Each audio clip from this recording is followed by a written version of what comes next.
1 bulan kemudian, Kay sedang asik dengan permainan barunya, sebuah drone yang dikirim papinya dari Jakarta. Sore itu Senja sedang tidak ada kegiatan mengajar, maka dari itu ia bisa menemani Kay bermain di lapangan sepak bola yang tidak jauh dari rumahnya. Mas, Kay, mari pulang, sudah mau maghrib, ajak Senja dengan suara dikeraskan dari pinggir lapangan bola, tempat Kay bermain drone bersama anak-anak didik Mama Senja, juga anak-anak tetangga. Sebentar, sayang, balas Kay menoleh sebentar pada Senja dengan tersenyum. Cie Senja, suaminya nurut banget, ledek salah satu teman rumah Senja. Iya tuh, udah ganteng, baik banget lagi, ucap teman Senja yang lainnya. Sudah aku malu. Lihat, suamiku tuh terlalu santai, dia kalau sudah ketemu mainan begitu, mirip anak kecil. Ujar Senja. Ya tidak apa-apa atuh, Senja. Malah bagus, suami kamu nanti awet muda kelihatannya. Bedalah sama pemuda kampung sini, terlalu serius hidupnya, mikirin ekonomi terus, belum nikah malah mirip bapak-bapak anak 4. Kelakar teman Senja yang lainnya. Has, tidak boleh begitu, protes lembut Senja dengan tersenyum. Namun tiba-tiba saja Senja dan beberapa orang temannya dibuat terkejut oleh teriakan anak-anak di tengah lapangan. Kay yang baru saja tersenyum sumringah ke arah Senja, ia nampak sedang berkelahi dengan beberapa orang laki-laki lainnya di tengah lapangan. Mas, Kay, pekik Senja, tubuhnya bergetar karena tidak biasa melihat perkelahian seperti itu. Diam di situ, sayang. Perintah Kay pada Senja di sela-sela perkelahiannya. Senja urung menghampiri Kay, ia malah tertegun, melihat betapa lihainya Kay melakukan gerakan bela diri. Senja mulai bertanya-tanya, seperti apakah Kay di masa lalunya. Sepertinya banyak kemampuan yang Kay miliki dan Senja belum mengetahuinya. Teman-teman Senja yang lain segera mencari bantuan. Kay mulai kewalahan dalam menghadapi 5 orang sekaligus. Entah siapa mereka, mengapa mereka menyerang Kay di sore begini. Senja hanya mampu menyaksikan Kay dengan duduk lemas di pinggir lapangan.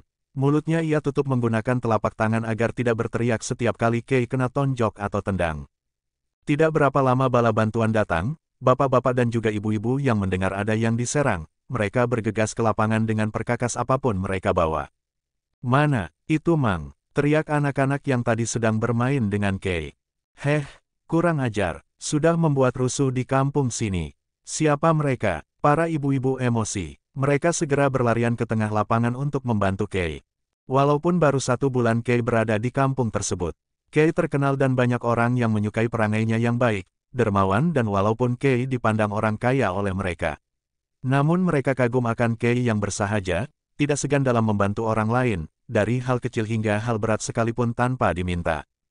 Prak, dak, daf, baf, panci, pengki, sapu, ember menjadi alat para ibu-ibu untuk membantu Kay dan golok serta arit bapak-bapak pun bawa, hanyalah untuk menakut-nakuti. Orang-orang yang tidak dikenal dan sudah menyerang Kay, akhirnya tunggang langgang. Setelah dirasa cukup aman, Senja berlari menghampiri Kay. Mas tidak apa-apa kan? Tanya Senja dengan rasa khawatir. Alhamdulillah, Mas baik-baik saja sayang.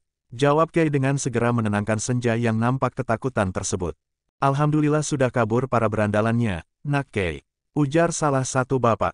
Alhamdulillah Pak, terima kasih atas bantuannya bapak-bapak dan juga ibu-ibu sekalian, ucap Kay.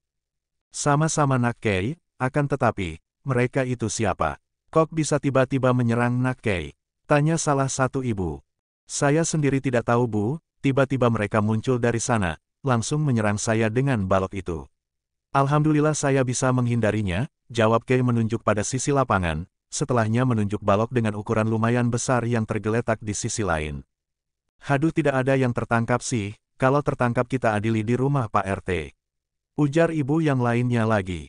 Sudahlah ibu, bapak, yang penting saya masih baik-baik saja. Untuk saat ini mari kembali ke rumah masing-masing. Pinta Kay dengan ramah. Para ibu-ibu, bapak-bapak, anak-anak dan teman-teman Senja pun membubarkan diri. Kembali ke rumah masing-masing. Asteris. Selepas Isya di kamar Senja, setelah menceritakan kejadian tadi kepada orang tuanya Senja, maka Kay pun segera membersihkan diri, ikut jamaah bersama ayah Senja ke surau. Kini pada Isya, Kay baru saja pulang dan sudah berada di kamar bersama istrinya. Mas, yakin tidak ada luka di bagian tubuh yang lain?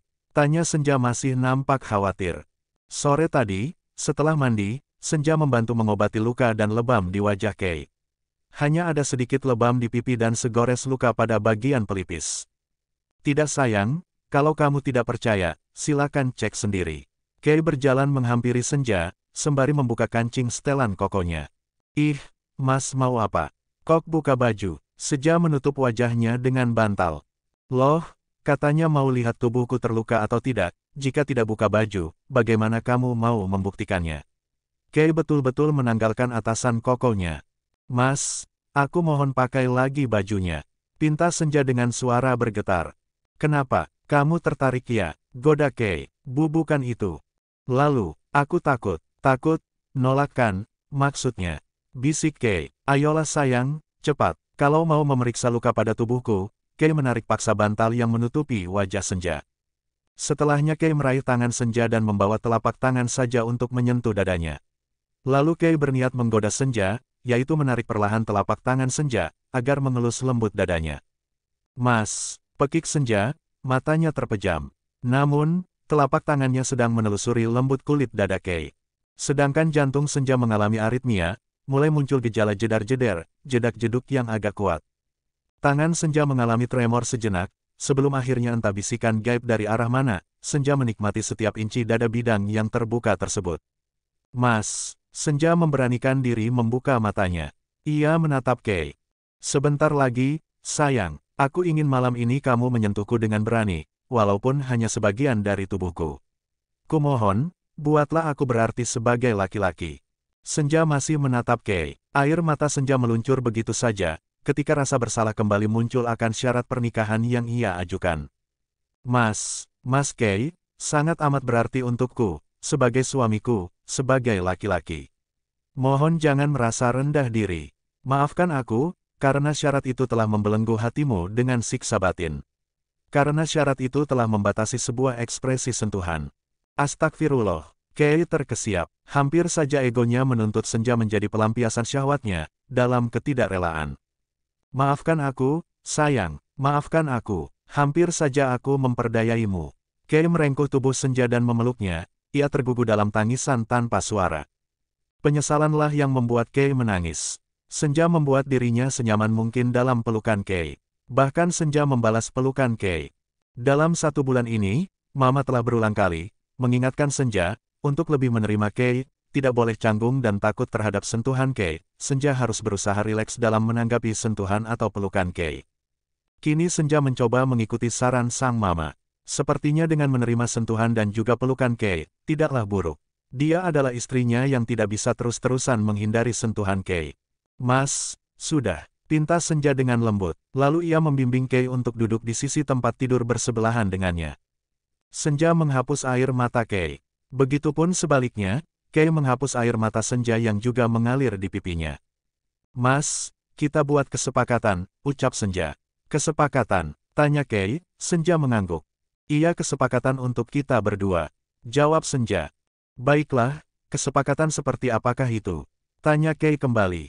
Saat ini, hal apa yang Mas harapan diriku? Tanya Senja sebelum memulai kesepakatannya yang maksud. Mau menuruti hal yang kuinginkan? Kei malah balik bertanya. Iya, selama bukan berhubungan badan, jawab Senja mantap. Baiklah, kesepakatan apa yang kamu inginkan? Jika Mas Kei mengikuti saran Mami dan Papi untuk menjalankan terapi okupasi. Terapi jenis ini mengajarkan pasien amnesia untuk mengenalkan informasi baru dengan ingatan yang tersisa. Dan mau minum obat secara rutin, maka setiap keinginan Mas Kei selama itu tidak membebaskan syarat dariku, aku akan menurutinya. Final Senja dengan jawaban pasti. Selama ini Kei menolak melakukan terapi, ia pun tidak rutin minum obat, Kei hanya akan minum obat ketika merasa sakit kepala saja. Kei menatap Senja dengan lembut. Apapun, selain dari membebaskan syarat tersebut. Ya, apa yang Mas Kei inginkan? Oke, sebelum berucap, Kei menatap tajam Senja, memastikan keinginannya akan diterima. Membebaskan pakaianmu di hadapanku. Aku ingin kamu berpenampilan seksi khusus di hadapanku. Membuka kerudungmu saat berdua denganku, memakai pakaian pemberianku. Menghilangkan rasa gugupmu saat aku sentuh. Dan aku ingin sentuhanmu pada tubuhku tanpa rasa canggung. Senja menarik nafasnya pelan, ia berpikir sejenak. Memandang Kei penuh kelembutan namun lebih ke iba. Rasa berdosa kian mendominasi, ternyata dalam 1 bulan ini, itulah keinginan terpendam dari Kei. Sebetulnya cukup sederhana, namun sulit untuk Senja, yang tidak terbiasa. Terlebih Senja memiliki trauma masa lalu yang menghadirkan waspada dan juga stigma negatif terhadap laki-laki asing, ia hanya dekat pada ayah dan kakaknya. Hingga ia memilih mendalami Al-Quran dan menyibukkan diri di pesantren juga perkuliahannya, agar tidak terus berlarut pada trauma tersebut. Rencana pernikahan sebelumnya pun, karena Ansar adalah teman sang kakak yang sudah ia kenal lama, Senja mencoba menerima pinangan dari keluarga Ansar. Itu pun butuh 5 tahun untuk Senja memantapkan hati menuju jenjang pernikahan. Walaupun pada akhirnya gagal, karena ulah Ansar sendiri. Namun, Senja tidak begitu merasa kehilangan. Terlebih Senja adalah tipe perempuan yang segalanya diserahkan pada ketentuan Allah. Namun, dengan Kei, hanya butuh 3 hari untuknya memikirkan dan menerima pinangan Kei. Senja sendiri tidak mengerti, hanya Kei satu-satunya laki-laki asing yang mampu membuat Senja tidak menghindarinya dari sejak awal bertemu. Justru senyuman Kei selalu terbayang di matanya, dan tidak dapat Senja pungkiri, senyuman itu mampu membuat dirinya tersipu malu. Aku setuju, bagaimana dengan Mas? Tanya Senja. Ya Allah, jangan biarkan aku membuat suamiku kecewa, beri aku kemampuan untuk mewujudkan apa yang suamiku inginkan, batin Senja pada akhirnya. Deal, iya, satu lagi, aku ingin mengetahui perasaanmu terhadapku. Tanya Kei kemudian. Perasaanku, aku pun tidak tahu, Mas. Yang pasti, saat aku bersama Mas Kei, hatiku bahagia dan berdebar berlebihan. Satu lagi, saat Mas Kei sedang pergi, aku merindukan Mas, dan ingin Mas cepat kembali, akunya Senja dengan jujur. Aku sayang padamu, Mas. Bisik Senja kemudian ia menundukkan wajahnya karena malu. Apa kamu miliki rasa cinta terhadapku? Seperti halnya aku memiliki rasa itu terhadapmu, tanya Kei dengan tatapan menyelidik. Maaf Mas, aku belum bisa menjawabnya. Aku sendiri belum tahu pasti, rasa cintakah atau bukan. Yang pasti aku memiliki perasaan terhadapmu, di sini. Senja menyentuh dada Kei, tepat pada bagian jantung. Kei menahan tangan Senja pada posisinya. Kei tersenyum, ia mengerti apa yang Senja rasakan. Baiklah, tidak perlu kamu sebutkan. Aku faham, itu pun perasaan yang aku miliki untukmu. Terima kasih, ujar Kei pelan, namun terdengar merdu. Kesepakatan berlaku, mulai malam ini. Tandas Kei. Tentu Mas, aku sudah siap, balas Senja, ia harus memberanikan diri dengan apa yang telah menjadi kesempatannya bersama Kei. Baiklah, aku boleh membuka jilbabmu. Lakukanlah, aku tidak akan menahannya lagi. Kei tersenyum manis. Tangan Kei terulur ke arah kepala Senja, menarik tali bergo yang Senja kenakan dengan perlahan. Lalu Kei memejamkan mata sejenak. Bismillah, ucapnya. Kei pun sibuk menenangkan perasaannya yang membuncah. Lalu tanpa keraguan lagi, Kei menarik bergo yang Senja kenakan dengan lembut dan hati-hati. Masya Allah, cantik, ucapan pertama yang muncul dari bibir Kei, setelah jilbab bergo Senja terlepas. Senja sendiri memejamkan mata dan juga sibuk menenangkan debaran jantungnya, dari awal Kei membuka tali bergo miliknya. Ia belum membuka matanya, sampai pun kini Kei menatap sumringah wajahnya. Senja terkesiap saat Kei membuka ikatan gelung di rambutnya, seluur, rambut panjang, hitam, selembut sutra itu bebas dari ikatannya dan tergerai indah di belakang tubuh Senja. Bukalah matamu, sayang, pinta Kei, tangannya sibuk merapikan anak rambut yang turun ke wajah Senja. Mas, Senja menatap Kei, namun sedetik kemudian Senja mencoba menutupi wajahnya menggunakan telapak tangannya. Sepertinya sudah menjadi kebiasaan bagi Senja. Jangan ditutupi, biarkan aku menikmatinya. Protes lembut Kei dengan menarik pelan tangan Senja. Maaf Mas, aku belum terbiasa, cicit Senja, masih berusaha menunduk. Namun dengan cepat, Kei mengangkat lembut dagu Senja, agar mendongak ke arahnya. Kap, Kei menepikan bibirnya tanpa aba-aba pada bibir Senja. Duduk Senja tambah tegak, jantungnya hampir loncat dari porosnya. Tahan Senja, tahan, jangan kabur, jangan menolak. Tenang, tenang. Perang batin Senja, antara ingin menghindar dan menerima. Senja merasakan ada yang mulai bergerak pada bibirnya, Kei memperdalam kecupan itu. Senja bergetar. Mas, jangan. Senja mencoba mendorong tubuh Kei. Namun, Kei tidak terpengaruh oleh dorongan Senja. Hingga beberapa detik kemudian, Senja merasa kehabisan oksigen, pusing mulai menyerang, tubuhnya rasa melayang. Gelap menyergap senja. Kei nampaknya makin terbuai dengan sensasi manis yang ia cecap dari bibir senja. Sayang, Kei terkejut, senja lunglai tiba-tiba. Senja gugup berlebihan dan gagal mengendalikan perasaannya yang berdegup kencang, hingga akhirnya senja tidak sadarkan diri. Sayang, kamu kenapa? Sadarlah, sayang. Panggilan bernada panik dari Kei.